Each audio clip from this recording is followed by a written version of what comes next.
الحمد لله والصلاة والسلام على رسول الله. بسم الله الرحمن الرحيم. إن الله يأمركم أن تؤدوا الأمانات إلى أهلها وإذا حكمتم بين الناس أن تحكموا بالعدل. الآية. صدق الله العظيم.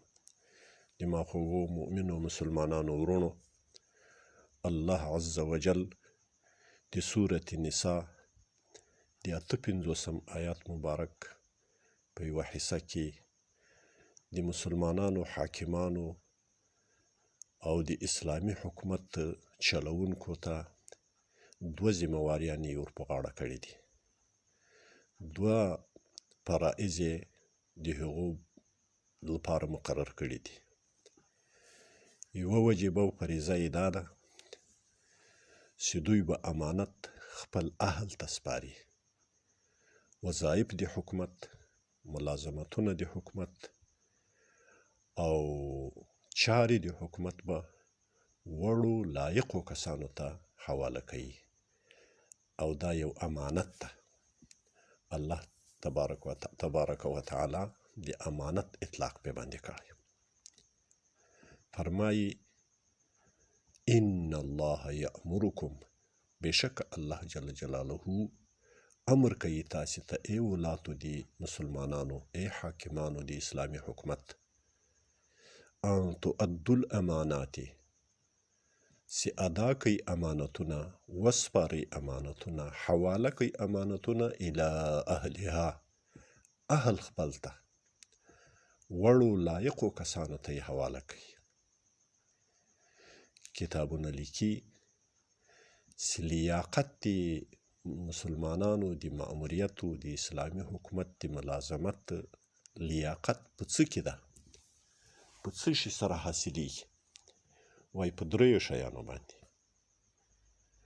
په تقوا سره، په دې کس کې چې څوک مامور و ملازم مقرروي په حکومت کې، په دې مامور کې به تقوا موجوده وي.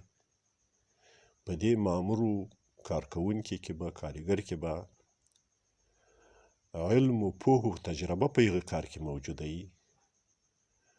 په دې مامور کې به اخلاص و وفاداري موجوده وي.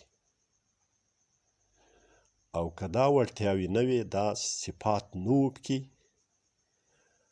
او تر د دغه صفاتو لرونکي په دې مسلمانانو کې موندل کېدل، خو یو حاکم و، والي و، ولسوال و، وزیر په خپله ساحه د قدرت کې، په خپله دایره د قدرت کې د خپلوي، د شناختو، د تعلقو، د رشوتو یا د انډیوالي په تقاضا باندې تر دې نااهله څوک مقرر کو،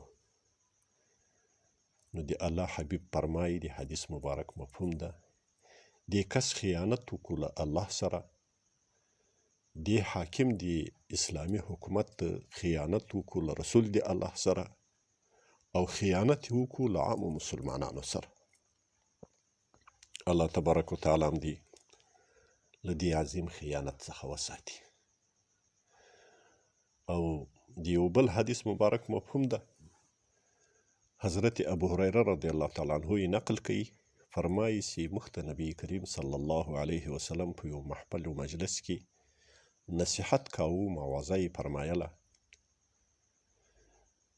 د خبرو په منځ کې یو اعرابي و صحرایي څوک راغی، پوښتنه یې وکړه قیامت څه وخت ده یا رسول الله؟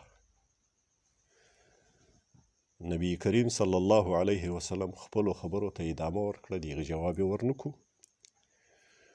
په موږ ناستو صحابه کرامو کې چې دلته حاضر وو، چا داسې خیال وکړو چې نبي علیه السلام خو دا خبره واورېدله، خو د جواب لایق او قابله یې ونه بلله او بده یې وګڼله، نو ځکه یې جواب ورنکړو. او ځینو داسې خیال وکړو چې نبي علیه السلام دا خبره وانه خو کله چې رسول الله صلی الله علیه وسلم خپله موعظه تمامه کړه، غږ یې وکړو چې هغه د قیامت د پوښتنې وال به چېرته په نظر راسي. هغه مبارک پورته سو، ویل دغه ده، زه حاضر یم یا رسول الله.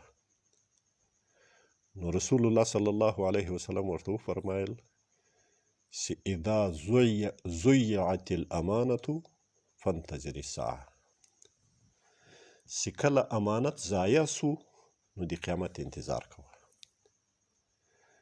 د اعرابي صحرایي صحابي مبارک پوښتنه وکړه وکیف اذاعتها، او څرنګه د اذاعت ضایع کېدا د امانت څه ډول د ای د الله حبیبه؟ رسول الله صلی الله علیه وسلم ورته وفرمایل چې اذا وسد الامر الى غیر اهله فانتظر الساعه، کله چې وسپارل سو وظیفه د حکومت د مسلمانانو او وظیفه د خدمت د رعایت ته نااهلو نالایق انسان ته نو فانتظر الساعه، بیا انتظار د قیامت کوه.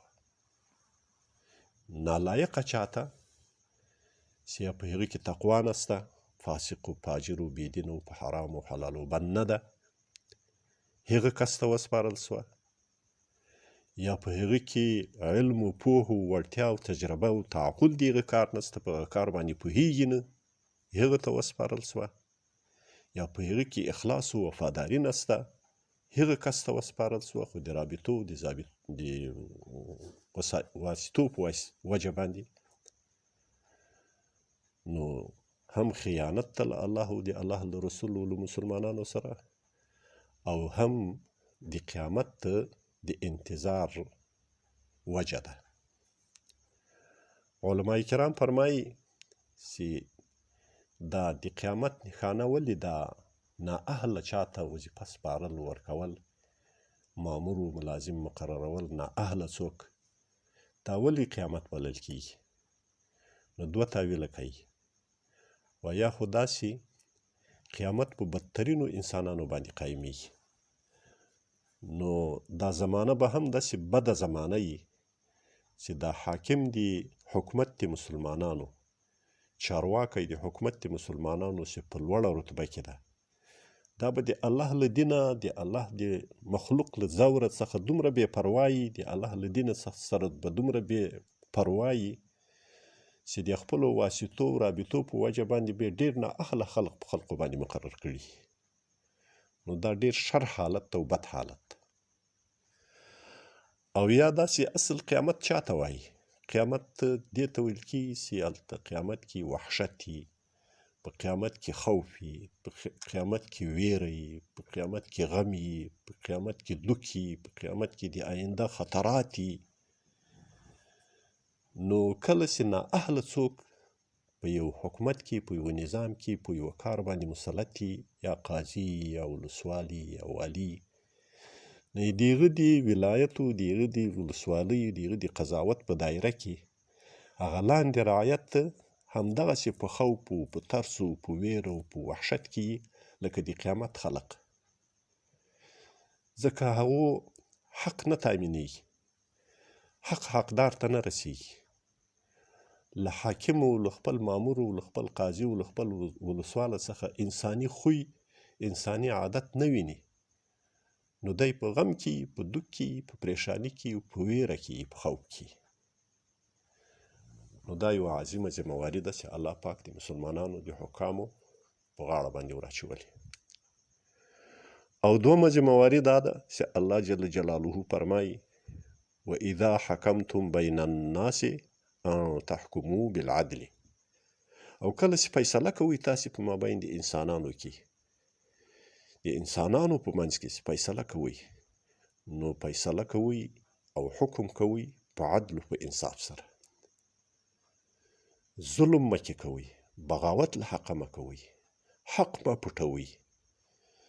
د حق پټول، بغاوت کول، ظلم کول، دا تکبر بلل کیږي، دا کبر بلل کیږي. او دا د مسلمان عادت و خوی نه ده، دا د کفارو خوی ده، دا د کفارو روش ده، دا د یهودو، د منافقینو، د مشرکینو روش ده، خوی ده، عادت یې ده چې د حق مخالفت کوي، بغاوت کوي له حقه.